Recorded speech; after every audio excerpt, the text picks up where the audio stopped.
you will like the story. This incident was collected by him from the writing of a university student.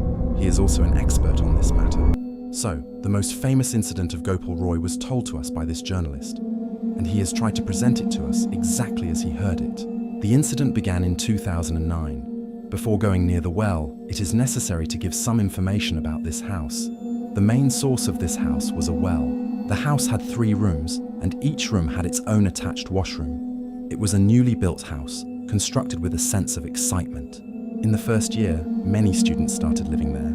Asghar, Siam and Robin were the first 3 students. Today's story revolves around these 3. Asghar and Siam came from a small village, while Robin was from a wealthy family. Asghar preferred to stay alone, so he did not want to take the last room. Siam and Robin started living in the rooms before the last one. The incident begins with Asghar living alone. While the other rooms had 2 people each, the first room had no roommate available. So, he started living alone. Asghar was lying alone in his room. A light breeze was blowing outside, but even in that breeze, there was a strange heaviness. Slowly, he fell asleep. Asghar drifted into a deep sleep. Suddenly, he sees himself standing by the pond.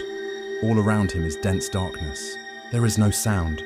Even the air seems to have stopped. The water of the pond is unnaturally still. Suddenly, something moves in the water.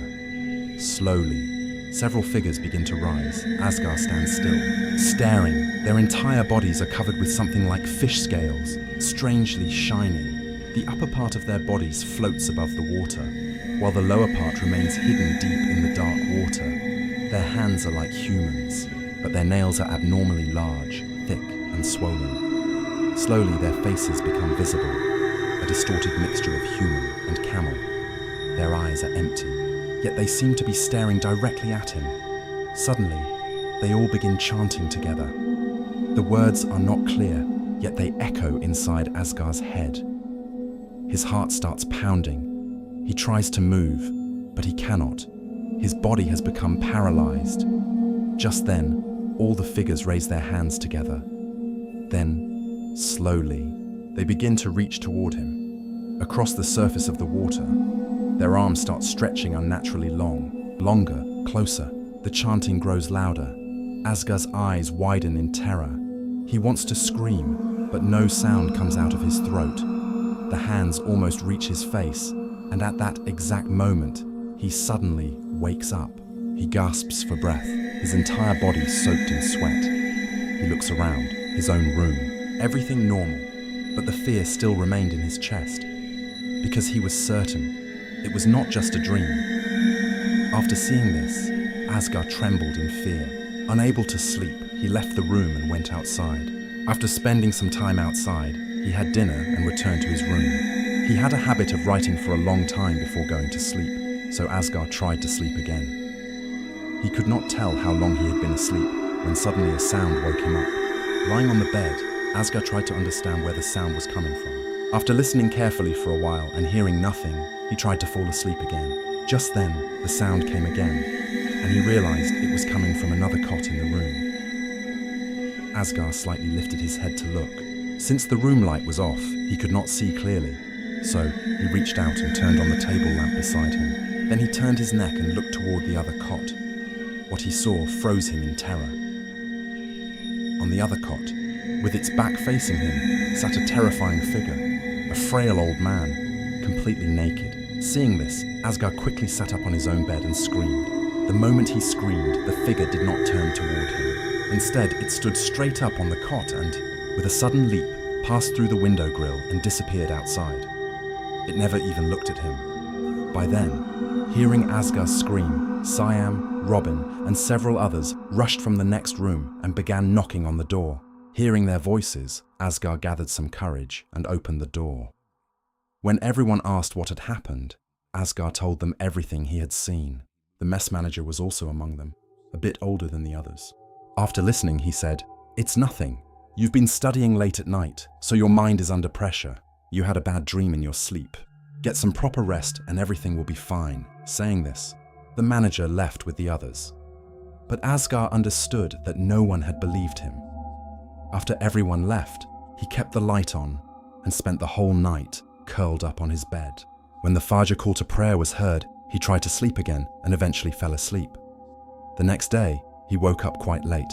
After freshening up and stepping outside, the others in the mess started teasing him and laughing about the previous night's incident.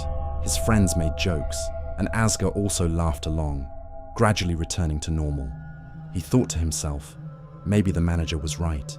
Perhaps it was all due to the pressure of excessive studying. A few days passed without any unusual events. Asghar focused on his studies again. In the evenings, he spent time chatting with friends or walking in the nearby Sal forest beside the university. Many local stories were associated with that forest, especially that no one liked to go there after evening. But since Asghar loved nature, he often went there.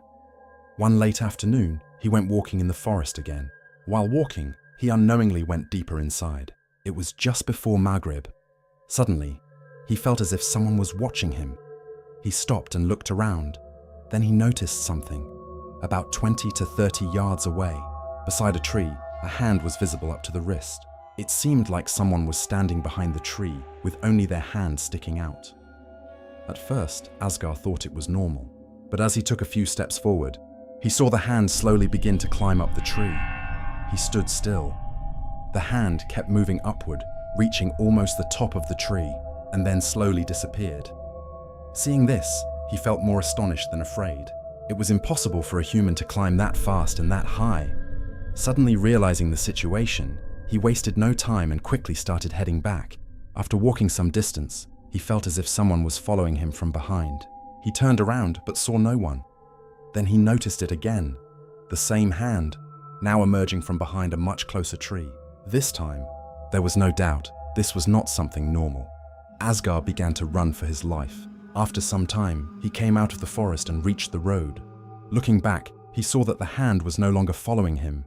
It had stopped inside the forest. Terrified, he sat down on the road. A couple of people nearby came forward and asked what had happened. Hiding the truth, he said that he had felt dizzy while walking in the forest. One of them helped him return to the mess. That night, Asghar no longer had the courage to stay alone. He slept on the floor in the next room with his friends, Siam and Robin. This continued for 3 days. Gradually, he regained his courage. After 3 days, he decided to return to his own room, which turned out to be one of the biggest mistakes of his life. That night, after dinner, he returned to his room, left the door open, turned on the light, and sat down to study. It was around 2:30 a.m. Suddenly, a thud sound started at the door. He looked and saw a dark, shadowy figure standing outside.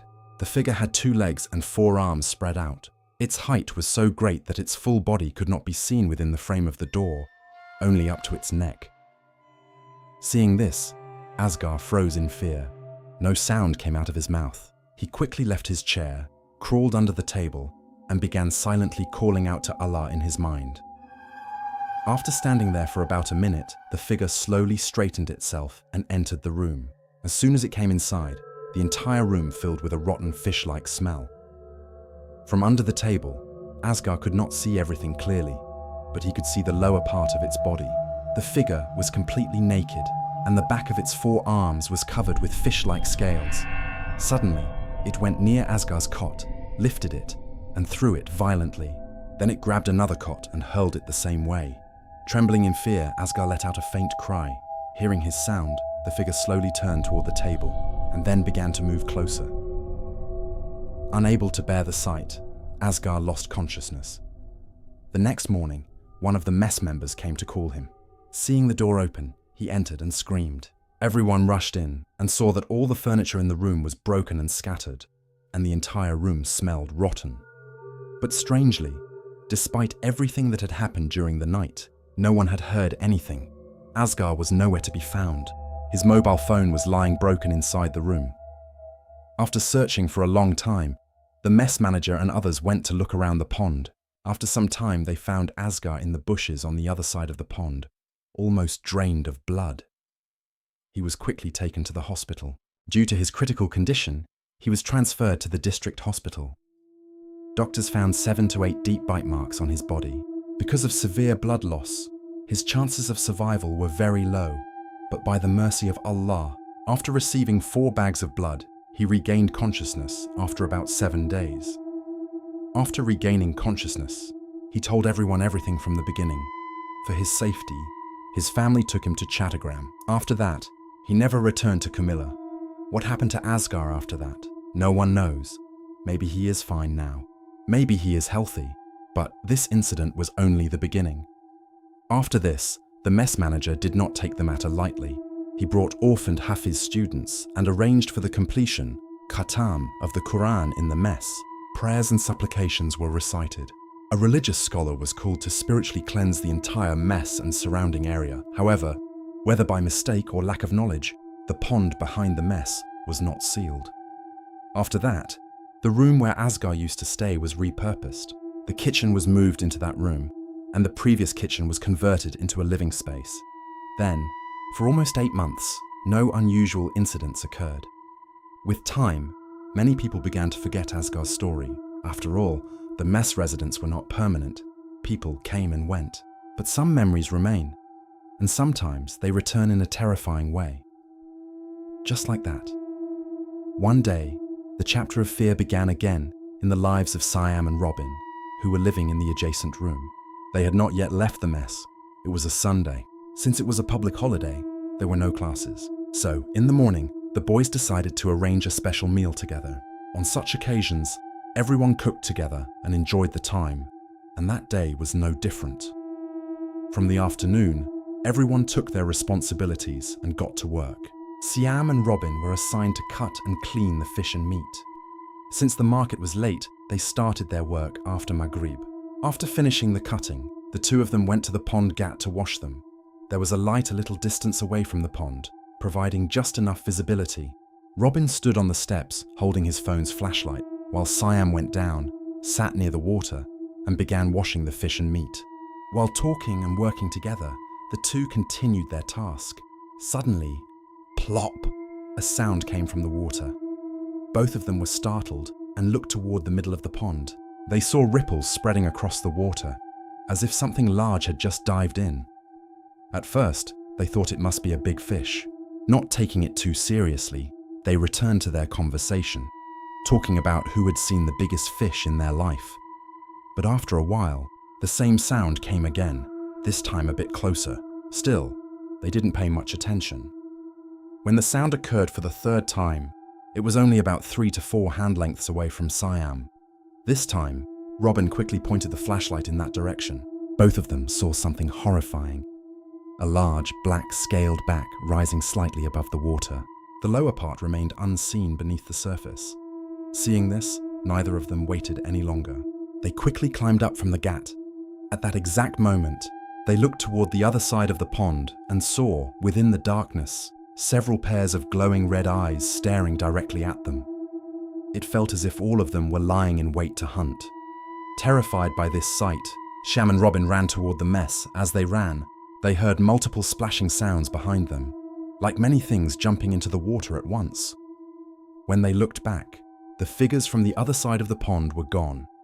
After returning to the mess, they told everything to the manager. At first, he laughed it off, thinking the boys were joking. But seeing their terrified faces, he realized they were not lying. He then took a few others with him and went to the pond with lights. But when they got there, they found nothing. Everything seemed normal. The manager reassured them, saying, "You probably saw something wrong. Don't think too much about it. Finish the cooking and don't go near the pond at night." Everyone returned to the mess. But deep inside, the manager himself felt that the boys had seen something, because they were not the type to lie. No other incident occurred that day. After finishing cooking, everyone ate together. After some time chatting, they all went back to their rooms to sleep. Siam and Robin shared the same room.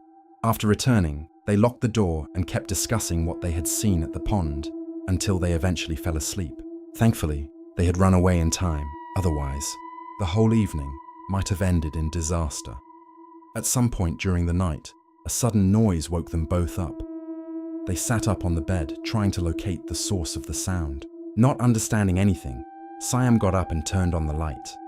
What they saw next made their hearts tremble. The entire floor of the room was covered with large black scales. Both of them were shocked and frightened. Siam picked up one of the scales and examined it, saying, "Robin, these aren't fish scales. Since when are fish scales this thick and sharp?" Take a look. Just as Robin was about to pick one up, suddenly, thud, thud, thud.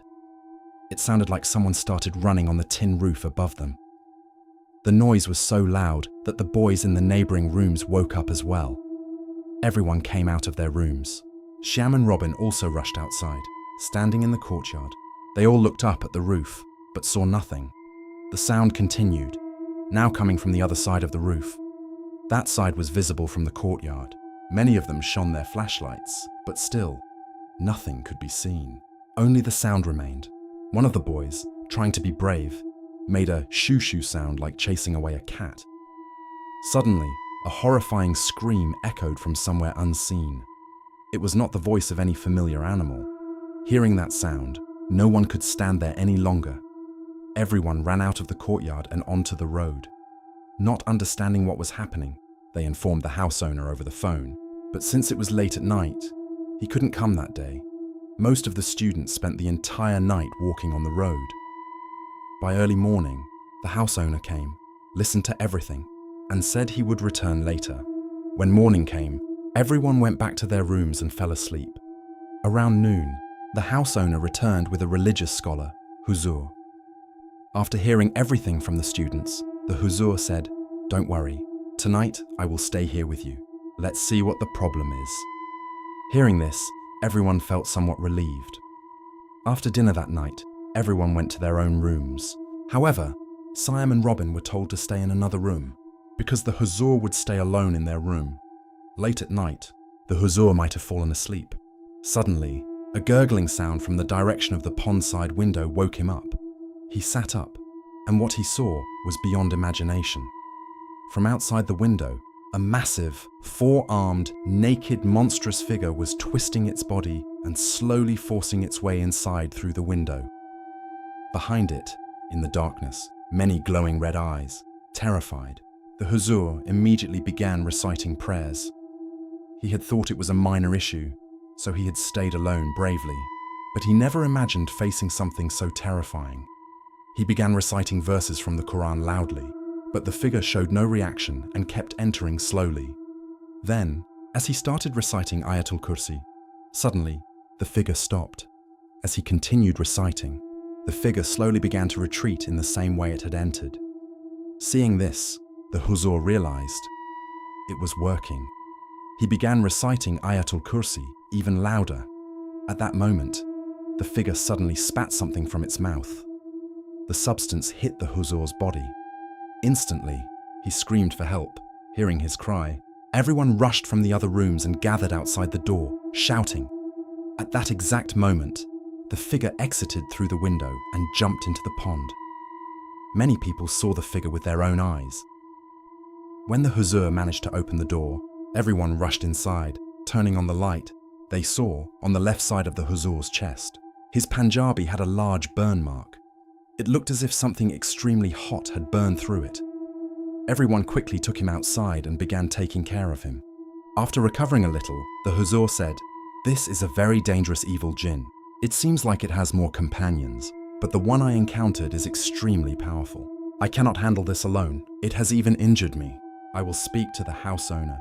If I can find a more experienced Huzur, I will arrange something. Until then, all of you stay careful."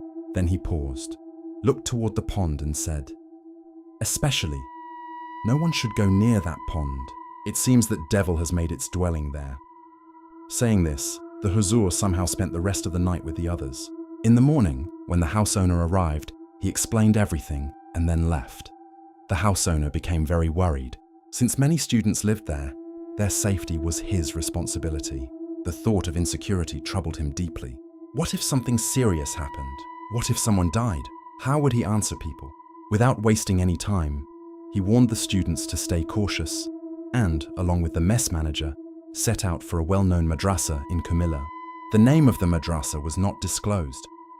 After reaching there, the house owner met the authorities and explained everything. After listening, one of the respected Huzurs said, "Brother, this seems like a very complicated matter. Such things don't happen without a reason. You should go to one of our former students. For privacy reasons, the name of that person was not revealed. It was said that he was very experienced in such matters and handled these kinds of situations." Following the directions, The house owner and the manager went to meet him, but when they reached his location, they were quite surprised. Because that Huzur was not like others. He did not sit in any chamber wearing traditional attire. Instead, he looked like a very ordinary man. He wore a shirt and pants with a cap on his head. In fact, he ran a small spice stall in the village market, just a temporary setup, sitting beside the road with spices spread over a plastic sheet or a small stool. Seeing him, no one would believe he was a learned Huzur. The house owner became doubtful. Was this even the right person? Maybe they had come to the wrong address. Maybe there were multiple people with the same name. How can such a Huzur be selling spices by the roadside? These thoughts filled his mind. Still, he mentioned the name of the referring Huzur. Hearing that name, the man asked them to wait, left the stall briefly, and returned after 5 to 7 minutes with another person to take care of the shop. Then he asked them to follow him to his house. On the way, he didn't ask anything. After reaching home, he sat with them in the yard and said, "Since that Huzur sent you to me from so far away, it means your problem is serious. Tell me, what happened?" The manager then explained everything in detail. The Huzur fell into deep thought and said, "I understand everything, but such things don't happen without a cause. The pond existed before, there were no problems then, and even if something powerful lived there, it shouldn't normally enter the house. Give me some time to think.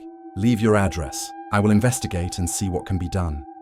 Then he added, "For the next few days, all of you should try to stay together at night. Offer prayers in congregation inside the mess. Arrange for regular Jamaat prayers. Let me see what I can find out." Saying this, he bid them farewell after offering simple hospitality within his means. The house owner and manager returned. Fortunately, nothing happened that night. After dinner and some study, everyone followed the Huzur's advice and slept together on the floor in 2 rooms. The next day, around noon, the Huzur called the house owner and informed him that he would come the following day. The house owner informed the mess manager that the Huzur would be coming the next day. But the real danger struck that very night. That day, Siam and Robin had gone to the town for some work and got delayed, so it was quite late when they returned. After getting down from the auto, they walked for about 5 minutes and entered the yard of the house. Suddenly, Siam grabbed Robin's shoulder and pulled him back, whispering, "Robin, look there. Something is coming out from behind the house."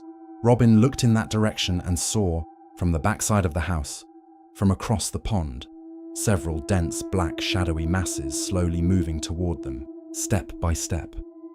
Robin also stopped in his tracks. As they were about to turn back and run, they turned around and saw that same 4-armed monstrous figure standing just a few steps behind them. For the first time, somehow they could see its form clearly even in the darkness. According to their description, its face had nothing but marks. No eyes, no nose, no mouth, but just below its neck, on its upper chest, there were several small faces with tiny eyes, noses, and heads. And they were moving. It was as if multiple heads were embedded in its chest. What a horrifying sight. Anyone can imagine. Seeing such a creature would shake anyone's sanity. Siam and Robin were no exception. Both of them screamed at the same time.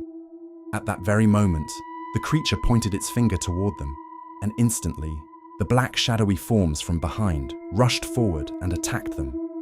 They began beating them brutally. Hearing their screams, many others woke up. They turned on the lights and came outside. They also saw the Gutnar, but no one had the courage to step forward. Then suddenly, from the same road Siam and Robin had come through, around 30 to 40 white cats came running at incredible speed and jumped onto the creature and the shadowy figures. In front of everyone's eyes, a fierce fight began. After some time, the dark entities started retreating toward the pond. The cats chased them aggressively. A few boys from the rooms went behind and watched through the window. They saw the horrifying figures jumping into the pond.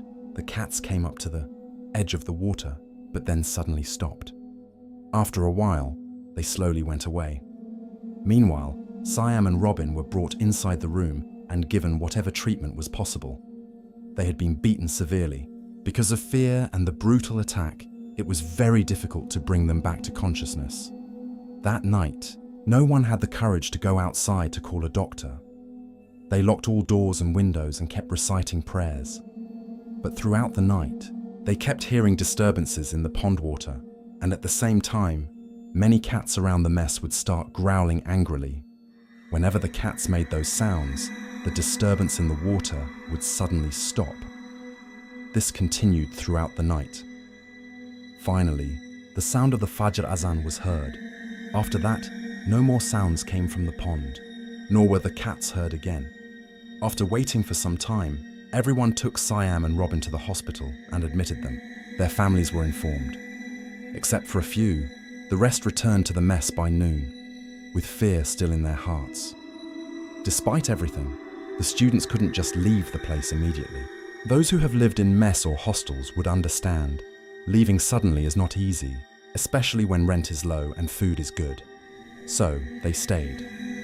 When they returned, they saw a ray of hope. The house owner had arrived with a Huzur, and they were sitting in the yard. Beside them were 7 containers of oil. Seeing them, all the students rushed forward and explained everything that had happened the previous night. Hearing this, the house owner became very upset.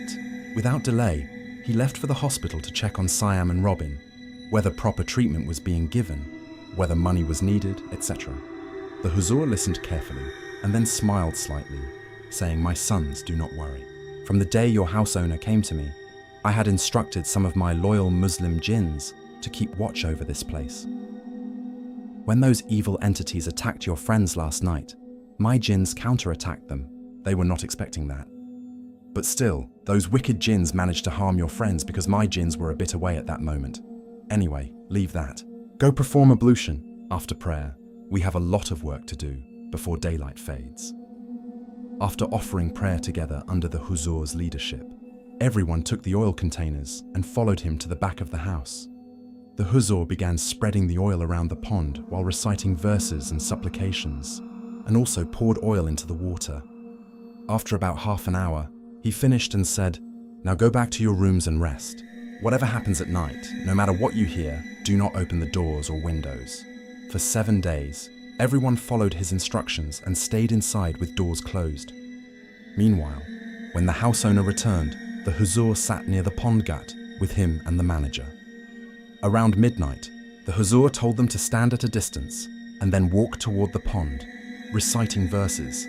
He lit a stick on fire and threw it into the pond. Instantly, flames burst across the surface of the water.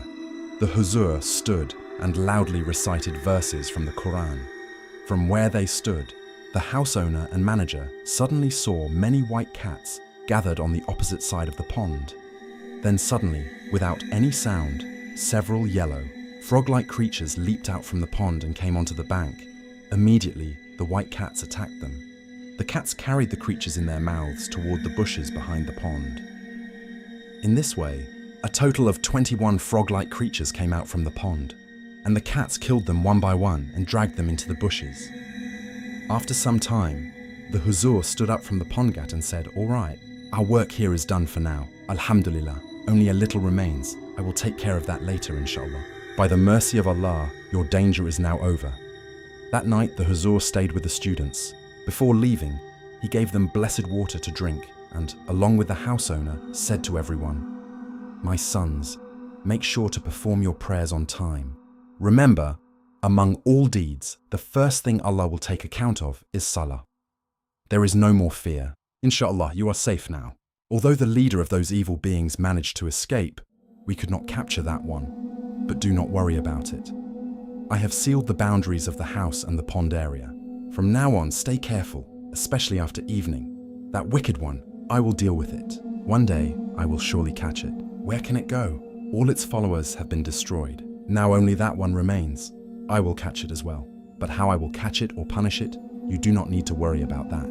You are safe now, inshallah. Saying this, the Huzur left with the house owner. The real reason behind why these had been happening for so long was only told to the house owner by the Huzur. Even after asking many times, the students were never able to find out.